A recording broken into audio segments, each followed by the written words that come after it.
सांगली महापालिकेच्या सभेत जोरदार खडाजंगी रंगली। काँग्रेस आणि राष्ट्रवादी अजित पवार गटाचे नगरसेवक एकमेकांच्या अंगावर धावून गेले। काँग्रेस नगरसेवक राजेश नाईक आणि राष्ट्रवादीचे नगरसेवक मैनुद्दीन बागवान यांच्यामध्ये वाद रंगला। शहरातल्या पाणी प्रश्नावरून काँग्रेस नगरसेवकांनी आक्रमक भूमिका घेतली। सत्ताधारी राष्ट्रवादीचे नगरसेवक मैनुद्दीन बागवान यांच्याकडून आक्षेप घेतला गेला।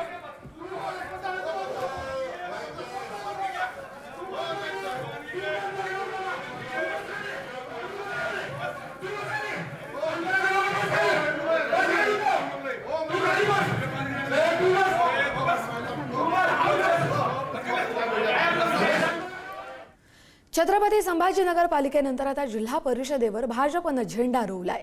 संभाजीनगर जिल्हा परिषदेच्या अध्यक्षपदी भाजपचे अविनाश गलांडे निवडून आलेत। उपाध्यक्षपदी देखील भाजपच्या जितेंद्र जयस्वाल यांची वर्णी लागली आहे। जिल्हा परिषदेच्या अध्यक्ष उपाध्यक्ष निवडीभोवती रंगलेल्या नाट्यमय राजकीय घडामोडींना अखेर पडदा पडलाय। भाजपनं बाजी मारत दोन्ही पदांवर कब्जा केलाय। अध्यक्षपदी अविनाश गलांडे तर उपाध्यक्षपदी जितेंद्र जयस्वाल यांची बिनविरोध निवड निश्चित झाली आहे। अध्यक्षपदासाठी अविनाश गलांडे आणि उपाध्यक्षपदासाठी जितेंद्र जयस्वाल यांनीच फक्त अर्ज केले होते, त्यामुळे निवडणूक प्रक्रिया औपचारिक ठरली। अर्ज खरेदीची मुदत संपल्यानंतर अन्य कोणताही अर्ज न आल्यानं दोन्ही पद बिनविरोध होण्याचा मार्ग मोकळा झाला। दरम्यान या संपूर्ण प्रक्रियेत दोन्ही शिवसेनेकडून मतदानावर बहिष्कार टाकण्यात आला आणि त्यामुळेच निवडणुकीत रंगत येण्याची शक्यता असतानाच एकतर्फी निकाल लागला। काही दिवसांपासून सुरू असलेल्या राजकीय हालचाली, सदस्यांची फोडाफोड आणि युतीच्या चर्चांमुळे वातावरण चांगलंच तापलं होतं। मात्र ऐनवेळी समीकरण बदलत भाजपनं आपली रणनीती यशस्वी ठरवली।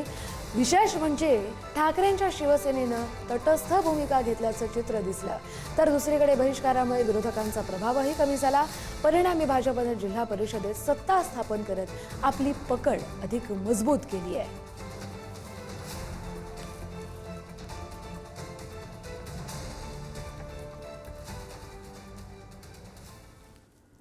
तर सांगली जिल्हा परिषद अध्यक्षपदासाठी पवार गटाच्या संगीता पाटील आणि स्वप्नानी मासाळ यांच्यामध्ये लढत रंगली आहे। अध्यक्षपदाच्या निवडणुकीतून शिवसेनेच्या शीतल बाबर यांनी माघार घेतली आहे। उपाध्यक्षपदाच्या निवडणुकीतून जयराज पाटील यांनीही माघार घेतली आहे। उपाध्यक्षपदासाठी भाजपचे जयराज पाटील यांनी अर्ज माघारी घेतला, त्यामुळे महायुतीकडून स्वप्नानी मासाळ यांचा अध्यक्षपदाचा अर्ज कायम आहे। राष्ट्रवादी शरद पवार गटाच्या संगीता पाटील आणि स्वप्नाली मासाळ यांच्यामध्ये आता अध्यक्षपदासाठी निवडणूक होणार आहे।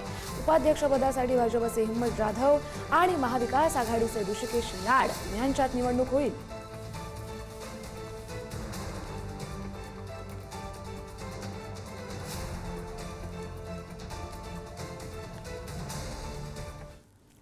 पुणे जिल्हा परिषदेच्या अध्यक्षपदासाठी राष्ट्रवादीकडून वीर धवल जगदाळे यांच्या नावावरती शिक्कामोर्तब करण्यात आलाय।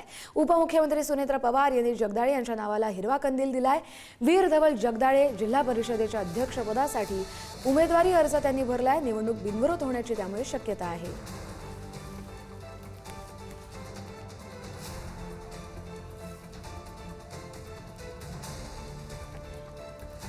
उपमुख्यमंत्री सुनेत्रा पवार यांनी वीर धवल जगदाळे यांच्या नावाला हिरवा कंदील दिलेला आहे, त्यामुळे आता पुणे जिल्हा परिषदेच्या अध्यक्षपदासाठी राष्ट्रवादीकडून वीर धवल जगदाळे हे उमेदवार आहेत, त्यांच्या नावावर शिक्कामोर्तब झालाय।